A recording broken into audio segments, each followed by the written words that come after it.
Hello, thanks for joining me. As you know, if you follow this channel, I like digging about in graveyards, metaphorically speaking, of course, and I never know what I'm going to unearth. So when I saw this perfectly ordinary looking headstone in the churchyard at Newcastle Emlyn, I had no idea what I was about to discover. It's a tale of detective work and bigamy. It all began in the nearby parish of Kenarth. On the 28th of October 1818, Elizabeth Esau was about to become a bride, and once married walked through this churchyard with her new husband John Smith.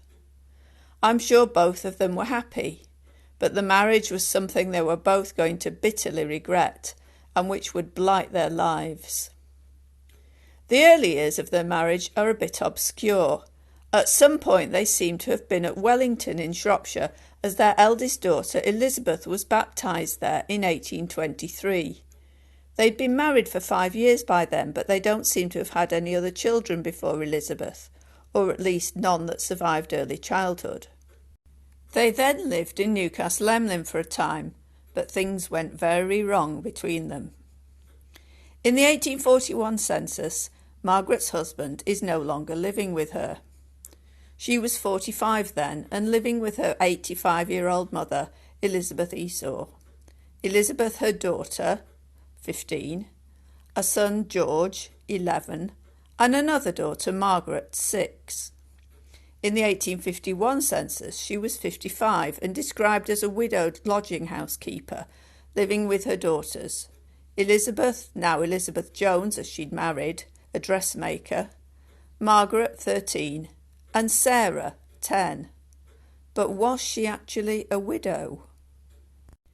In November 1848, a few years before the 1851 census, she had made a trip to Cardiff, arriving at the sitting of the magistrates with a complaint of bigamy. The newspaper report says, "A decent-looking woman."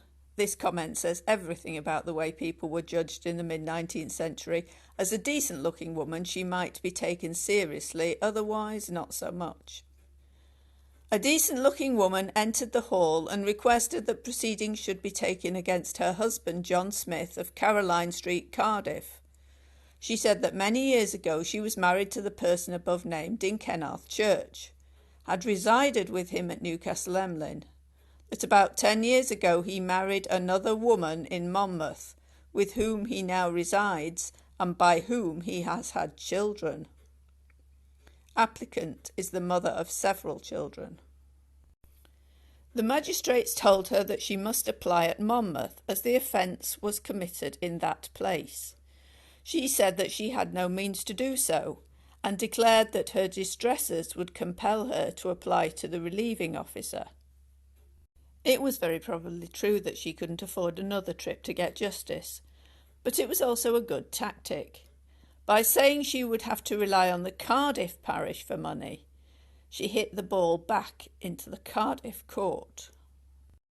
The magistrate said that if she did so and became chargeable on the parish, proceedings would then be instituted against her husband. A gentleman said he recollected the applicant and John Smith residing together as man and wife in Newcastle Emlyn. Who was this convenient gentleman, I wonder? A week or so afterwards, John Smith appeared before the magistrates, charged by the parish relieving officer of deserting Margaret, who was now costing the parish money. His aim would have been to get John Smith to pay up and save the parish having to maintain Margaret. John Smith's aim was not to pay a penny. He began by blaming his wife, who, he said, had absconded from him and had lived in adultery for the last 17 years. He said he didn't know she was still alive. He also hadn't tried to find out. His second excuse not to pay was that he himself was on the parish, being extremely unwell. The upshot of the case is not at all clear. In the report in the Principality newspaper on the 24th of November, it says, "The mayor ordered his relief to be stopped and he was told to maintain Margaret or face another charge and prison, while the Cardiff and Merthyr Guardian of the 25th of November said, "The defendant was told that the law required that he should maintain his wife, but the magistrate saw that he was too ill and too destitute to maintain himself, and therefore did not take extreme measures." The latter newspaper also had words to say about the conduct of both John and Margaret. The case was a difficult one to grapple with, as husband and wife seemed to have greatly misbehaved themselves in former days, and now, when in the sere and yellow leaf, had to pay the penalty, old, destitute, and friendless. The couple's accounts don't quite tally up either. Margaret said John remarried 10 years ago, that would be in 1838. John said Margaret had abandoned him and had been living adulterously for 17 years, that would be since 1831. If John's account was true, then Margaret's two youngest daughters, Margaret and Sarah, were not his. Which brings us back to the gravestone. Sarah Smith died in 1866, aged 23, which would mean she was born in 1843. John had, by both accounts, been long gone by then and couldn't be the father. As to living adulterously, well, in the census of 1841 and 1851, there is no man in her household. The thing that intrigued me was how Margaret had tracked her husband down. Why was fairly obvious: she needed money. But how on earth had she found out about his second marriage? And could I track down his unnamed wife and children? The clue that helped was John's place of marriage, Monmouth. Was that where he came from originally? If so, Margaret would possibly have found out from his friends or family still living there that he had remarried and was now living in Cardiff. I tried the same clue, looking for someone who was married in Monmouth around 1838 and then moved to Cardiff, had several children, and was called John Smith. Not the scarcest name in Britain, but less common in Wales than England. I tried to find a likely candidate. There was, in fact, only one. On the 2nd of February 1838, one John Smith married a Hannah Bradley spinster at St Mary the Virgin, Monmouth. He said he was a widower. I think he lied. In 1841, John Smith was aged 50 and Hannah 30, and they were living at Usk on Bridge Street at the Queen's Arms. They had 3 children with them, all born in Monmouth. David Smith, the oldest child, was 10, suggesting that John had brought him from another relationship. Henry Smith was 2, and Mary Smith was newborn. By 1851, they were living at David Street, Cardiff. John was now 60. His place of birth is given as Monmouth, which explains why he went back there and how Margaret may have found him. His wife Hannah was 40, and her place of birth was given as Ross in Herefordshire. The eldest son, David, is not with them. Henry, their 12-year-old son, was an errand boy. Mary Ann, the eldest daughter, was 10. Sarah Elizabeth, 5, all born in Usk.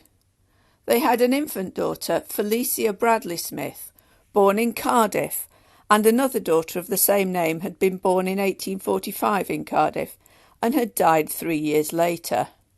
They must have been in Cardiff from around 1845, which is 3 years before Margaret had come to report the bigamous marriage. In the 1851 census, John Smith had a job. He was employed as a writing clerk. A writing clerk called John Smith had been in Monmouth Jail from 1833 to 1837 for debt, in a strange case in which he'd stolen a book from his employer in Newport and buried it and refused to reveal the location. I don't know if this is the same John Smith. How many writing clerks in the area were there called John Smith? But if it was the same John Smith, it does explain the fact that I can't find out where he was between those years. In the magistrates' hearings, John Smith was described as a former customs officer. I don't know where he was customs officer, either in Cardiff, Newcastle Emlyn or Monmouth. I couldn't find him on the census again. Hannah, his second wife, was also missing from the 1861 census, but reappeared in 1871, living with her youngest children and the children of her married daughter, Frances. John was probably dead by 1871, but Margaret wasn't. In 1861 she'd been a fruit merchant, and she'd had her daughter Sarah to help her then. In 1871 she was alone in her house at Quarry Fernant in Newcastle Emlyn, surviving by knitting stockings. In 1877 she died and was buried at Newcastle Emlyn churchyard. She was 84. She has no headstone. It may have been a pauper funeral. It may seem strange that when she went to Cardiff for help, it was the failure to pay maintenance and subsequent burden on the parish that bothered the magistrates, not the bigamy.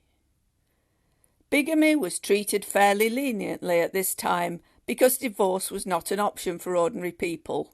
So when marriages failed or were abusive, it was not uncommon for spouses, if they could, to leave and find happiness elsewhere. People didn't have identity documents at this time. If you said you were a widower like John, you could probably get away with it if you moved far enough away. Maybe he told his second wife the truth. Maybe he hadn't. She certainly found out eventually.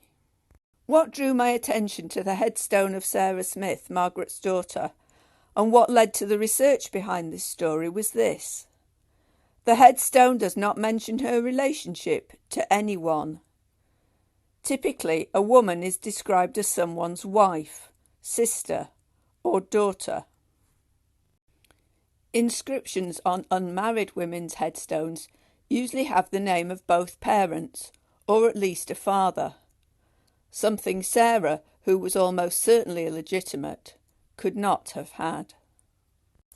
I hope you found this video interesting. Thanks for watching all the way through to the end.